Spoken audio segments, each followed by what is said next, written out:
bahwa sungguhnya ketika kita mengucapkan la ilaha illallah, bagaikan kita menekatkan dalam hati kita juga kalimat syahadat.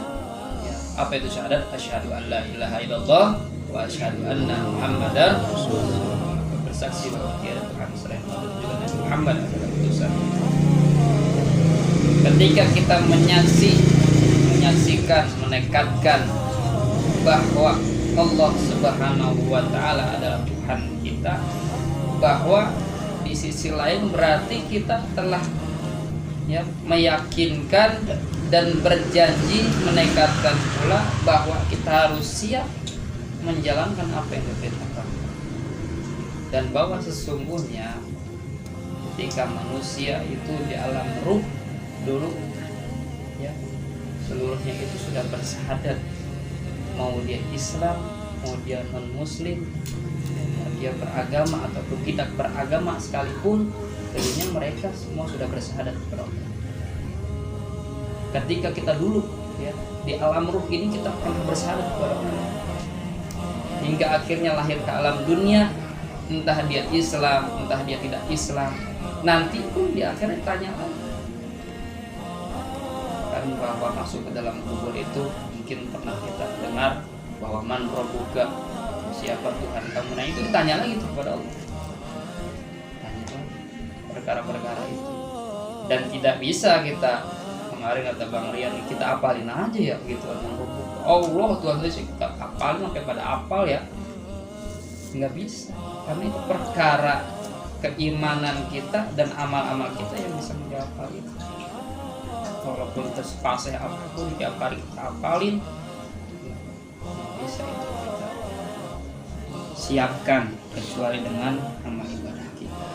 La ilaha illallah, tiada Tuhan selain Allah, itu menekatkan bahwa sesungguh yang Allah perintahkan seluruhnya, entah itu sholatnya kita, entah itu puasa kita, menuntut ilmunya kita yang disebutkan wajib dalam Islam, itu harus dilaksanakan.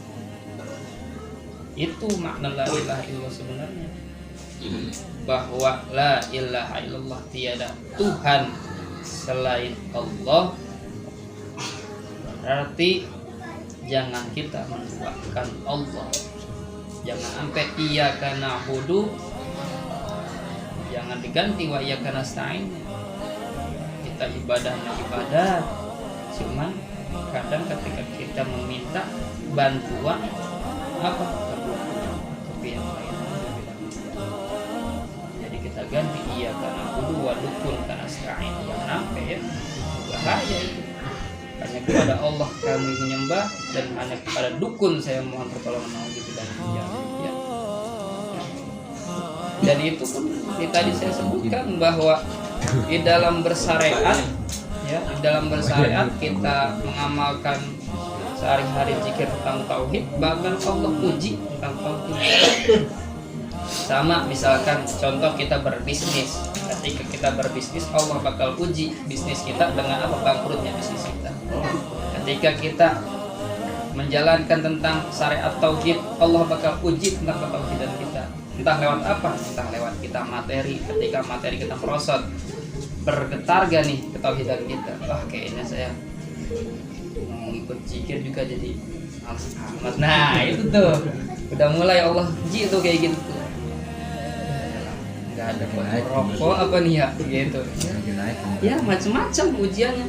Ntar ada lagi kagak punya duit mau buat rokok. Nah gitu ya, padahal di sini kagak tanya-tanya kagak punya rokok nggak boleh masuk gitu, kagak ada kayak gitu ya.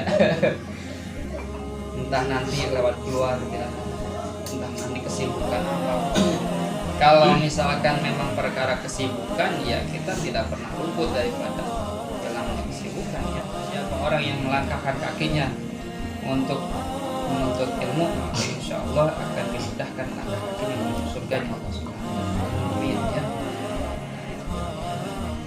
Terus yaitu makna la ilaha illallah, ma'budah, tidak ada yang hak diibadah, tidak ada yang hak bihaqi fil wujudi illallah, tidak ada yang hak diibadahan ataupun disembah kecuali haknya bersujud kepada Allah Subhanahu wa Ta'ala. bagaimana kita kalau kita bersandar kepada selain Allah akan kecewa kita. Kita punya bisnis teman-teman, kita nggak ikutin, kita tidak bersandar sama Allah, kecewa kita. Oke, contohnya Bang Roni misalkan jual motornya sampai 100-an motor Bang Rian, ternyata yang ada kendala dan lain sebagainya, kecewa kita kalau nggak melibatkan Allah. Dan kalau kita melibatkan Allah, insya Allah pasti ada ujung dunia, mungkin bukan rezekinya, insya Allah ada hal kayak gitu. Cuman kalau udah kita lupa sama hal Allahnya, ya ribet deh urusan. Ya, nanti ujung-ujungnya kita enggak menerima qada dan qadar takdir, karena semua yang ada ya ini yang kita laksanain ini semua sudah tertulis dari Lauhul Mahfuz, itu qada dan qadar Allah. Ini bakal dapat urusan seperti ini. Ada qada dan qadar Allah yang kemarin kita bahas, ada yang bisa diubah, ada yang nggak bisa diubah.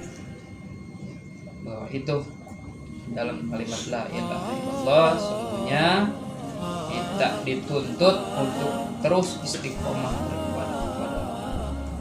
Semana ibadah kepada Allah sekemampu kita. Kalau memang kita lagi kerja, ya kita usahain ibadahnya kerja. Di sisi salah kita kerja sambil zikir silahkan. Yang penting perkara-perkara wajib kita close dulu. Sebab kalau kita udah dibiasain dari hal-hal, contohnya sholat kita lupain, wajib-wajib kita lupain terus, ya itu nular terus. Karena pertama kali nanti yang bakal hisab di akhirat, nanti awal ma yuhasabu yaumul qiyamati as-shalah, pertama kali bakal hisab di akhirat nanti adalah sholat. Jikalau sholatnya baik, insya Allah amal yang lainnya bakal dihitung baik. Mudah-mudahan yang sedikit ini bisa kita ambil manfaatnya, intinya kita tanamkan dalam hati untuk mengajak kita selalu bertauhid dan menjalankan perintah Allah Subhanahu wa Ta'ala, dan berusaha sekuat mungkin menjauhi apa yang dilarang oleh Allah Subhanahu wa Ta'ala. Mudah-mudahan Allah berikan kekuatan kepada kita istiqomah